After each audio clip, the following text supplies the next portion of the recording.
Now, what I'd like to give you is what I think are the 5 major pieces to the life puzzle. 5 major pieces to the life puzzle. If we can study each of the pieces and then put it all together, the chances of it running well are just a lot better. Mr. Schoaf gave me a simple formula when I first met him, and let me give it to you. He said there's usually about a half dozen things makes 80% of the difference. There's about a half dozen wealth things, about a half dozen health things that can give you the 80% solution to the problem. Then Mr. Schoaf said, be a student of those half dozen basic things. Pretty good advice.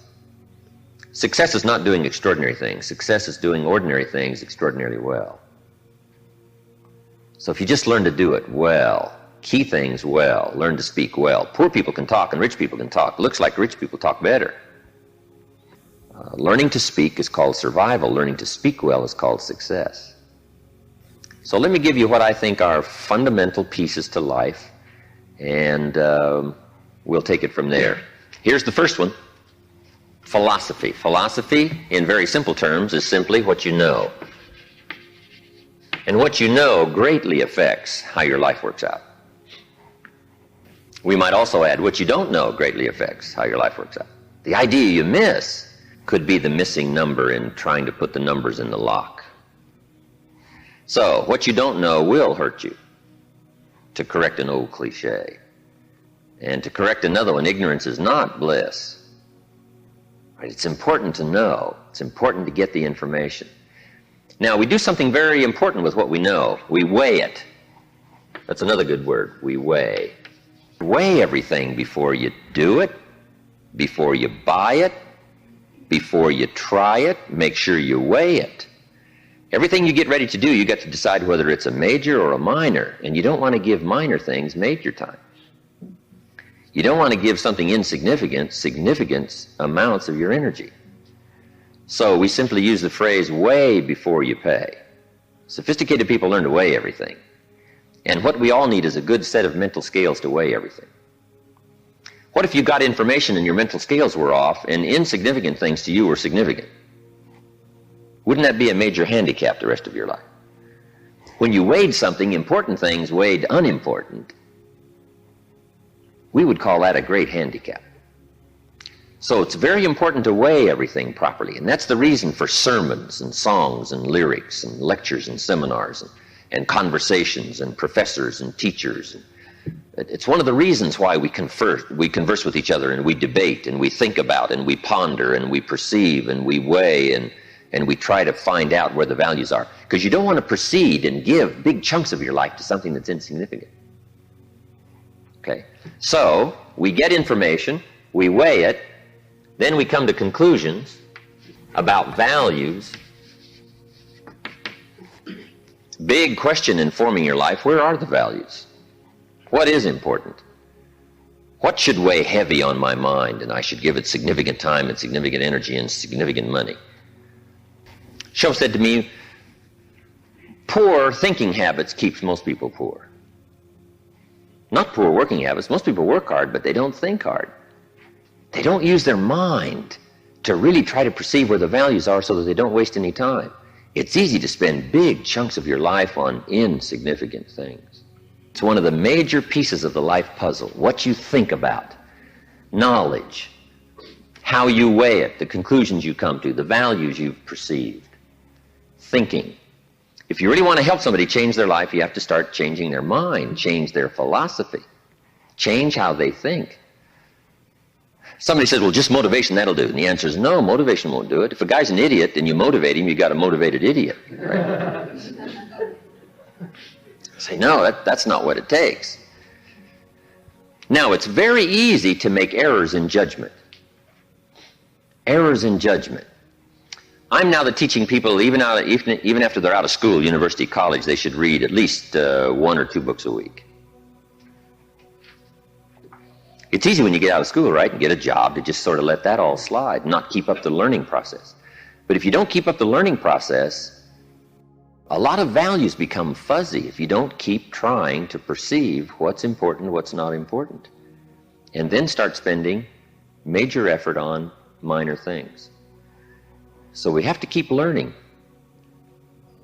What if a guy spent his book money on donuts? Right?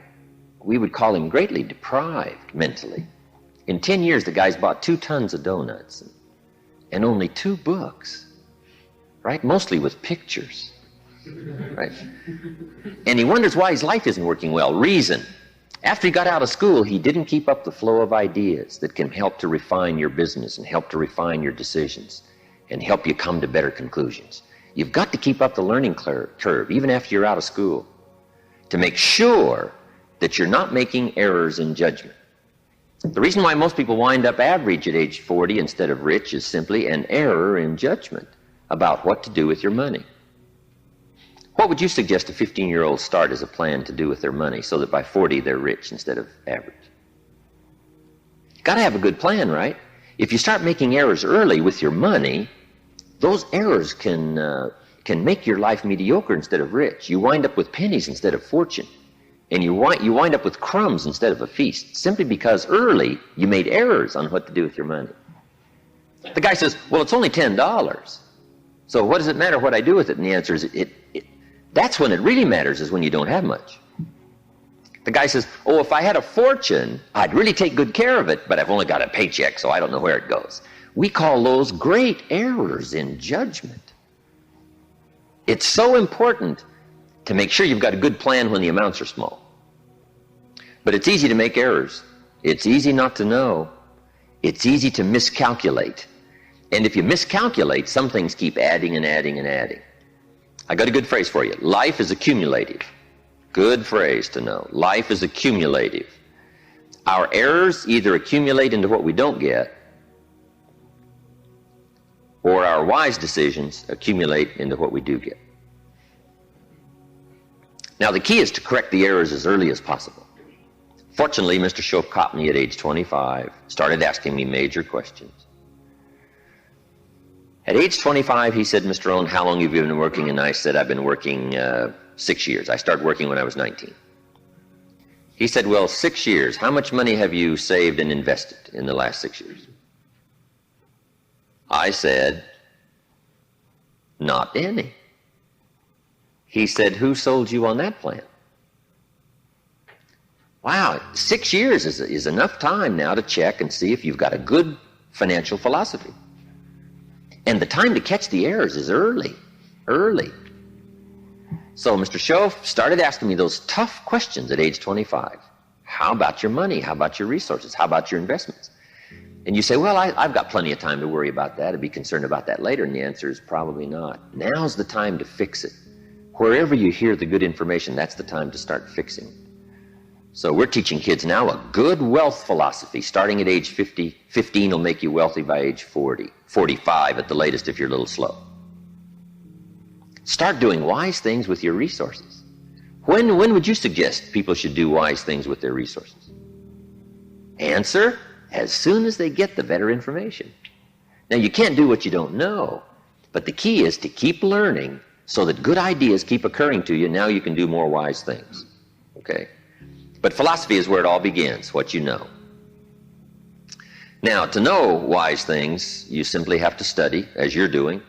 Keep up the reading, keep up the conversations, keep up the listening to lectures, keep going through the information, keep stashing it away, taking the notes, right? There's no better way to adjust your philosophy than to have a continual flow of ideas. But that's the first piece of the life puzzle, philosophy. Now, here's number 2. Philosophy determines attitude. Attitude is simply how you feel. First, what you know sets the sail of your life. Now, how you feel starts taking you there. Attitude. Now, there's all kinds of ways to feel, right? You can feel good or you can feel bad.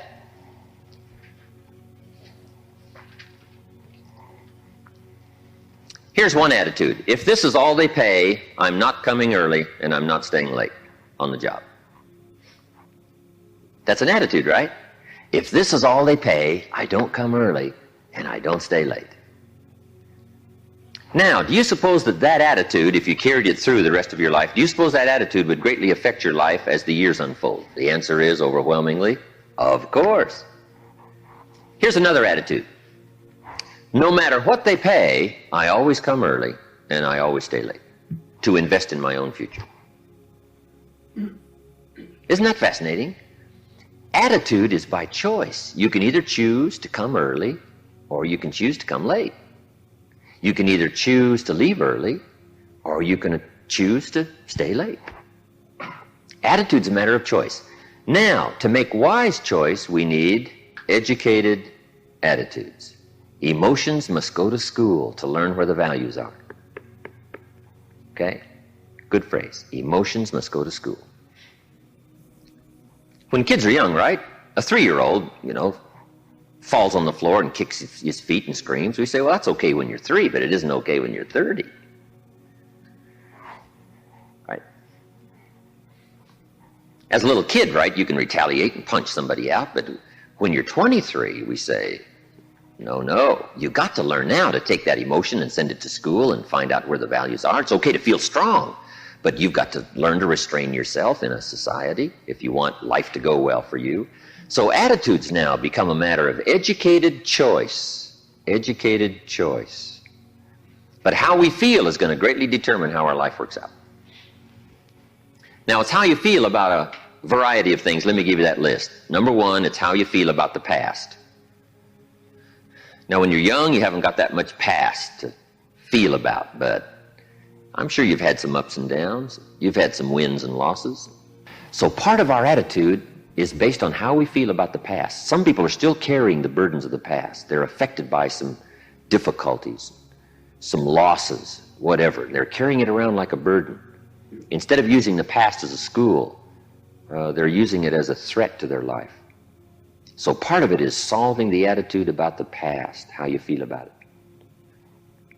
Number 2, it's how you feel about the future. Facing the future, very important, key part of our life. Now, there's 2 ways to face the future. Here they are. 1, anticipation. That's one way to face the future, anticipation. Here's the other way, apprehension. Now, most people face the future with apprehension, primarily because they bought somebody else's view. They don't have their own future well designed. So in the absence of having your own future well designed, you have a tendency to be persuaded to buy somebody else's future. Here's what's going to happen, here's what's going to happen. Boy, it's easy to let your days be clouded by all of that. So some days, somewhere along the line, you've got to start settling for sure how you feel about the future. And how you feel about it greatly determines what you do. If you don't feel good about the future by having goals set, you take what we call uncertain steps. It's difficult to be confident about the day if you don't have your future well designed. So here's one of the keys to do about your future. Set goals, write them down, design the future. Where do you want to go? What do you want to do? What do you want to be? What do you want to see? What do you want to have? What do you want to share? Even if it all changes 12 months from now, the key is to start making a list now. The cities you want to visit, the people you'd like to meet, your health goals, your investment goals, all that stuff. Start writing it, putting it in a journal somewhere. And let it all change as time unfolds. Something that you think is very important right now, 2 years from now, you'll say, that was kind of foolish. How come I thought that was so important, right? Because you'll grow beyond that. But right now it's important to get as clear a picture as you can of the future. Set your dreams, set your goals. Because it's important. How the day goes is greatly determined by your confidence about the future. Now here's another attitude. It's how you feel about each other. It's how you feel about society and the community and the country. It's very important. It's not that difficult to be a cynic. And cynicism greatly influences how your life works out. But it's also important to understand that if you want to do well, it takes all of us to help each of us. Good phrase. It takes all of us to help each of us do well. You can't succeed by yourself. It's hard to find a rich hermit. You can't succeed by yourself. You need a market. You need a society. We need each other's ideas. We need each other's collective ideas. Collective participation in the marketplace, society. Okay. So how we feel about each other, very important. Now here's the big one. It's how you feel about yourself. How you feel about yourself. Self-esteem, understanding your own value. Boy, if new discovery starts to unfold for you, that you've got the brains, you've got the talent, all you need is instruction, all you need is some coaching, all you need is some help, all you need is some advice, some experience. If you're headed down the wrong road, hopefully somebody's already been down that road where the bridge is out. And they come back saying, don't go this way anymore, the bridge is out. So we take somebody else's advice and we say, wow, I'm glad you came along, I'm heading down this road. So learning from other people's experiences, picking up all the ideas so that we can feel good about ourselves. Now, self-esteem primarily comes from engaging in the disciplines that lead to value. Self-esteem comes from engaging in the disciplines that lead to value. We don't lack potential, but to bring value from potential, we need the disciplines. Now, one of the major things that makes us not feel good about ourselves is not engaging in the disciplines. If you keep letting yourself off the hook, or just ho-humming it and letting it all slide, then you don't feel good about yourself. Best is the ant philosophy. Right? To feel good about yourself, do your best. Gather all you can during the summer. We call that the ant philosophy. Ants don't settle for half. They go for all. All you possibly can. Do the best you can. It's the greatest lift of self-esteem is doing the best you can. Okay? So attitude plays such an important part in the 5 pieces of the life puzzle.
Now, what's next? Number 3. First is philosophy. Second is attitude. Philosophy and attitude determines activity. Activity is what you do. Key phrase, success is a doing. You actually now have to do it. It seems as though God has designed that the major part of the value of our life is left to our own mental genius. You've got to decide what you want to become. Then you simply have to go do it, engaging in the disciplines. Now, the activity part is so important. How hard should you work when you get ready to labor, when you get ready to try to be successful in the marketplace? How many days should you spend? How hard should you work?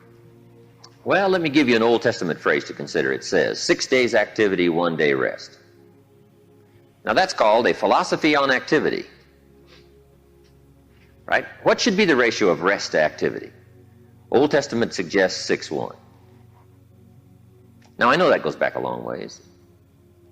Some people said, no, 6:1's old-fashioned. 5:2 is better. Well, you've got to take a look at 5:2 and see if it's okay. You don't just want to buy somebody's philosophy without seeing if it leads to fortune, and if it leads to unique things, wonderful, it's probably good. But you have to check out if 5:2 is okay. Would 4:3 be better? I don't know. You got to check everything. I do know this, good phrase, don't rest too long. I got a good point for you. Make rest a necessity, not an objective.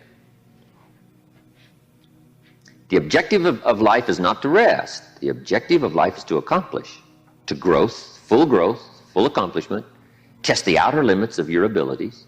That's what life is all about. See what all you can do. That's what life is all about. See what you can do with the seasons and the soil and the seed. See what you can do with your brains. See what you can do with your talent and your gifts and your skills. That's what life's all about. See what you can do. Now, we need rest, but you must make rest a necessity, not an objective. If you make it an objective, you start falling into what we call the average syndrome, right? People who live mediocre lives are always looking forward to getting off. Successful people are always looking forward to getting on. Successful people don't want off. They want on. They want to get on with the job. They rest only enough to gather strength.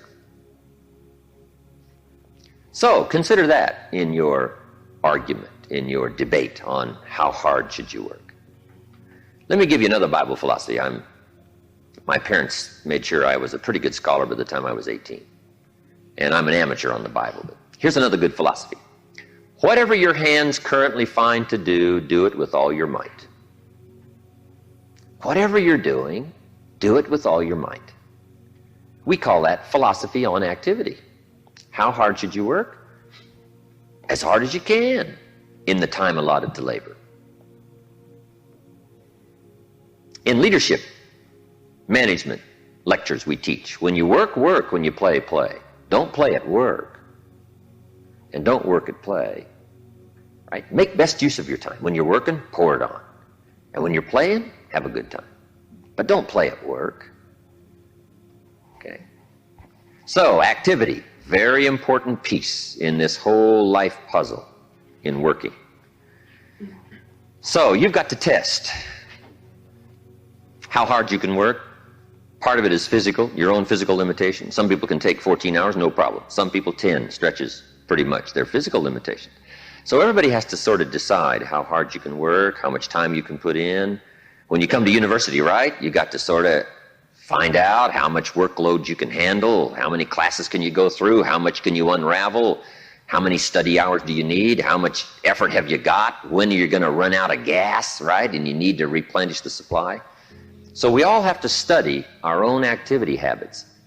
But let me give you what I think is the best philosophy. It is simply do the best you can. In activity, we call it doing your best. A man asked me one time, he said, I'm making about $50,000 a year, isn't that enough? What would you tell somebody? A businessman said to me. He said, my kids aren't starving, and he said, I got my bills paid, and he said, we're doing pretty good, and I'm making about $50,000 a year. Isn't that enough? He asked me. What do you suppose I told him? I said, yes, it's enough if it's the best you can do. We don't call an amount enough. We call your best enough. I said, if you're capable of making $500,000 a year and you make $50,000 a year, we call you loser. And we don't call you loser because of the difference between 50,000 and $500,000. We call you loser because you're not doing your best. If you do your best and you make $10,000 a year, that's enough. If you do your best and you make $1 million a year, that's enough. Enough is not the difference between 10,000 and 1,000,000. Enough is simply doing the best you can. So that's the key to the good life. When the day is finished, if you say, did I do my best? And if I'm not doing my best, why not? Have I got some errors in my philosophy that says, hey, half effort's okay, just slide by, ho-hum it, cross your fingers and everything will work out, hopefully. Say, no, I don't want to take those kind of chances. I don't want to drift. Okay? So activity. Just put a big question mark on activity and say, here's a major piece of life to keep checking. Make sure I'm doing my best. That's all I require, my best. A group of psychiatrists asked me to come and lecture for them in Los Angeles one time, which I thought was interesting, since I only went to 1 year of college. And then in the middle of my lecture, I had the audacity to say, ladies and gentlemen, let me tell you what I think most messes with the mind. They said, what do you think most messes with the mind? I said, I think what most messes with the mind is simply doing less than you can. It sets up all kinds of psychic problems, doing less than you can. Guess when you really feel good about yourself? When you've done the best you can. You don't even have to win the full prize if you do the best you can. We call that the ultimate winning, doing the best you can. Wow, there's nothing like the soaring self-confidence that comes from putting out what we call full effort. In whatever you do, it's called full effort. Philosophy, activity, attitude leads to number 4, results. And that's what life is all about, putting the first 3 together. Good philosophy, attitude, high activity to get the ultimate called results. I got a good phrase for you. Results is the name of the game. Now, the challenge of life is a very simple phrase. Let me give it to you. I think you'll find it interesting to at least ponder. The challenge of life is to make measurable progress in reasonable time. Measurable progress in reasonable time. First, we don't want to be unreasonable with time. If you and I agree to do something, 5 minutes later I'm asking you, how are you doing? You say, I haven't left the building yet. You can't ask in 5 minutes. 5 minutes is too soon. That's unreasonable. Now, if I don't ask you for 5 years, we call that too late. You can't wait 5 years, and you can't go 5 minutes. Right? We all have to learn what is reasonable time to expect somebody to make progress, to grow, to change, to develop. So all of us have to learn, especially if you're going to become leaders, entrepreneurs, if you're going to have management responsibilities and work with people, you got to understand what is reasonable time. We don't want to be unreasonable with time. But here's what else we expect. Measurable progress in reasonable time. How many years should the child spend in 4th grade? Approximately. About 1. You say, well, if they're nice kids, would you give them 3 or 4? You say, no, you can't spend 4 years in 4th grade. It's unacceptable. We put on the family pressure. We put on peer pressure, right? We put on all kinds of pressure. You can't spend 4 years in 4th grade. Now, wouldn't that be interesting if we applied the same kind of social pressure all of our lives? What would be acceptable to society for wise investments to have been made by age 30 so that you can really properly take care of yourself and your family? Somehow we've missed those standards, right? Shouldn't it be popular to be wealthy by age 40? And shouldn't we look at somebody who by age 45 is not at least financially independent saying, where have you been? Tibet? Or Bangladesh you probably have spent. You mean you've been here all this time? Right? Shouldn't we make it a bit unacceptable not to be well off in what we call reasonable time? But what if a guy spent his potential fortune on non-essentials from age 15 to age 45? Shouldn't we call that unacceptable? Shouldn't teenagers ask their parents, how come we're not rich? We live in a rich country. This is America. Aren't those good questions? How about the wisdom of a good plan versus a poor plan? What if a man was a farmer and he ate his seed corn? Instead of planting it, he ate it. Wouldn't we make arrangements to go get his children? And say, the kids aren't safe. The man's insane. He eats his seed corn. He doesn't plant it. Wow. I just offer that as kind of an interesting question. If we make such pressure demands for fourth grade, why shouldn't we make those same pressure demands for the rest of life? Interesting question, right? Good debatable question. Now, part of it is society eases back on us as far as ongoing demand of results. But here's what I'd ask you to do. Make the demands on yourself. I'm asking you not to let yourself off the hook. Society will let you get by with far less than you want to be. When you get out of university, how many books will the community demand that you read every month? Approximately. About none. So if you're going to do the extra reading, guess what? You've got to develop that philosophy and put that pressure on yourself. But what I'm asking you to do is take a good look at results. Now, another reason why we look at results at age 25, results at age 30, on a wide variety of things, health and wealth and culture and sophistication and lifestyle and uniqueness. We keep checking all those results. Here's why. To see if there's any errors in activity. Guess how easy it is to make errors in activity? It's easy. We teach in our leadership series, don't mistake movement for achievement. Boy, sometimes it's easy to be faked out by being busy. Guy's busy 10 hours a day, but he's going in figure eights. The guy's not making progress. He's stalled, but he's busy. And he thinks being busy is going to do it. Say, no, you got to be busy doing the right things. So maybe you need activity fixed. Maybe you need attitude fixed. Who knows? The guy who says, since they don't pay well, I come late and leave early. We say, John, that's going to affect you all your life. And you've probably got the results to show it. Or maybe we need a correction of philosophy. That's why we check results.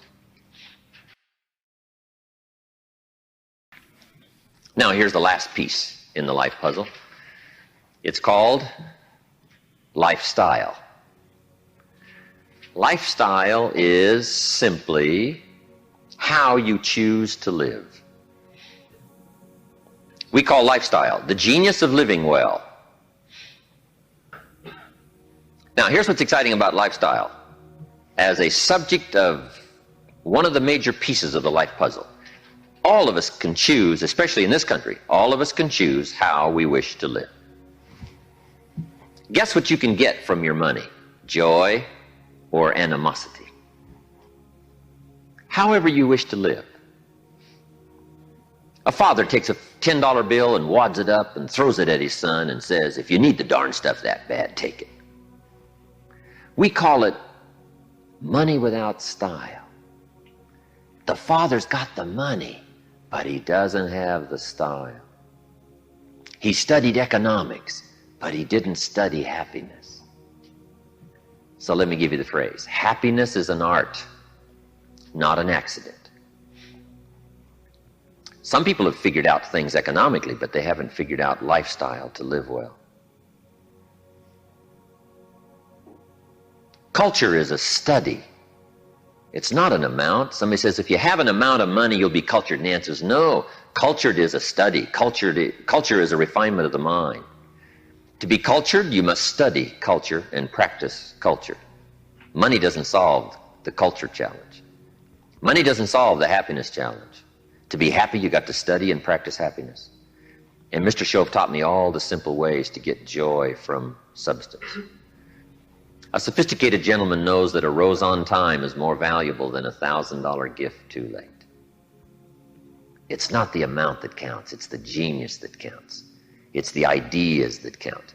So here's what I'm challenging you to do. How to be happy with what you've got while you pursue what you want. And I'll give you time to make a note of that phrase because I think it's so important to wrap it up. How to be happy with what you've got while you pursue what you want. So I would challenge you in the last piece of the life puzzle, find ways to live uniquely. Now, if you look at your life on all these 5 pieces, this is why I'm asking you to just go back through and review these notes. How am I doing on philosophy? Are there some things I don't know? Am I making some errors in judgment that's going to bring me to no good end, right? 3 years from now, 5 years from now. Key phrase, 10 years from now you will arrive. The question is where? Good question, where? And the follow-up is, now's the time to fix the next 10 years. Now's the time to fix the next 10 years. And hopefully with the discussion of these 5 subjects, we've given you some viewpoints, at least from my experience. And hopefully I've done a little coaching here today, and you can take these subjects and debate them and talk about them and think about them, and they'll help you with life in the future.